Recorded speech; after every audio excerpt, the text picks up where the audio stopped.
Bishop installed a camera to find out who steals church alms. Bishop Charles, in an attempt to expose a thief who had been stealing from the church, installed a surveillance camera. An astonishing revelation occurred when he identified the thief.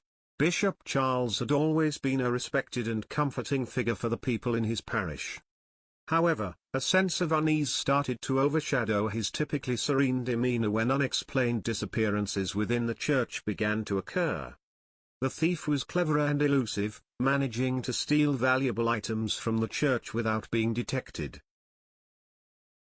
These repeated thefts instilled suspicion among the parishioners, eroding the harmony and trust within the community. Starting with a modest amount from the donation box, the thefts escalated to include precious candelabras, sacred scriptures, and priceless relics, making it impossible to ignore the transgressions. Determined to restore peace and security, Bishop Charles made the difficult decision to install a surveillance system in the church, despite the conflict it presented with the sanctity of the holy place. Strategically positioned cameras monitored every area where valuables could be found. Unbeknownst to himself, plagued by the ongoing thefts, Charles began to question his parishioners, searching for any sign of guilt in their eyes during meetings and confessions. He scrutinized Mrs. O'Brien, who had a family history with the church and was absent during one of the thefts. Young Tom, a recent convert with a troubled past, and Mr. Matthews, the choir director with unrestricted access to the church at odd hours, also came under his suspicion. However, each interaction left Bishop Charles more puzzled and disheartened. In his pursuit of truth, he inadvertently fostered an environment of unease and distrust among the congregation. The once lively and open parishioners became wary and closed off, fracturing the community. Unaware of his dual role in the twisted tale, Charles delved deeper into the mystery that threatened to consume him. During late hours of the night, he reviewed hours of surveillance footage, searching for a phantom lurking amidst the shadows and light. In the midst of eerie nocturnal sounds, he spotted a figure cloaked in darkness, moving with uncanny grace and familiarity. Observing this figure, a bone-chilling unease crept up Charles' spine. There was a disturbing resemblance between himself and the intruder, as if he was staring into a murky mirror reflecting his own actions. With each viewing, the realization grew more unsettling. Drenched in a cold sweat, Charles confronted his own reflection on the darkened screen of the monitor. The figure in the footage was not a mere look-alike, it was himself, committing acts that his conscious self would never condone. Questions flooded his mind. How was this possible?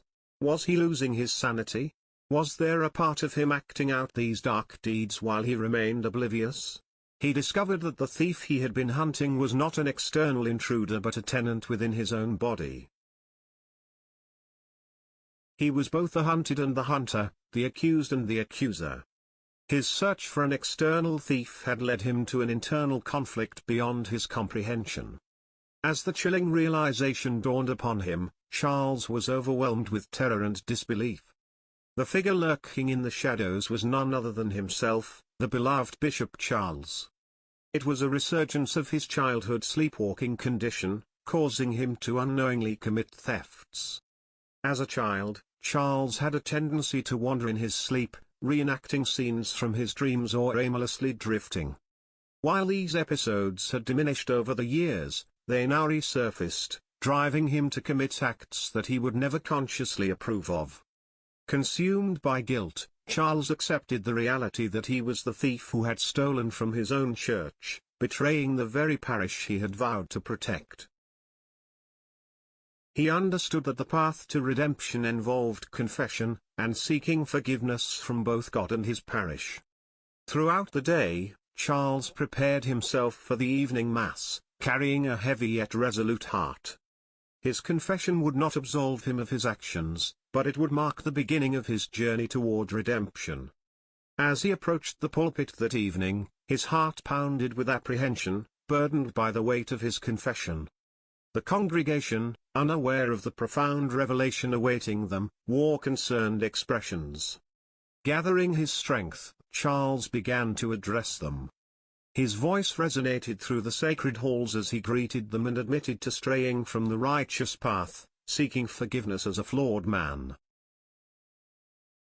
The silence was palpable as he revealed his nocturnal deeds and confessed that the thief they had feared, the shadowy figure violating their sanctuary, was none other than himself. He did not shy away from the truth or evade responsibility. Charles explained his medical condition and the history of sleepwalking, expressing deep remorse for the actions his unconscious self had committed. This event became a turning point for the parish. Charles' confession triggered a wave of redemption, reminding them of the capacity for forgiveness, the power of truth, and sincerity. United by their shared ordeal, the church community emerged from the crisis stronger, their faith restored, and their devotion to Bishop Charles and the church rekindled.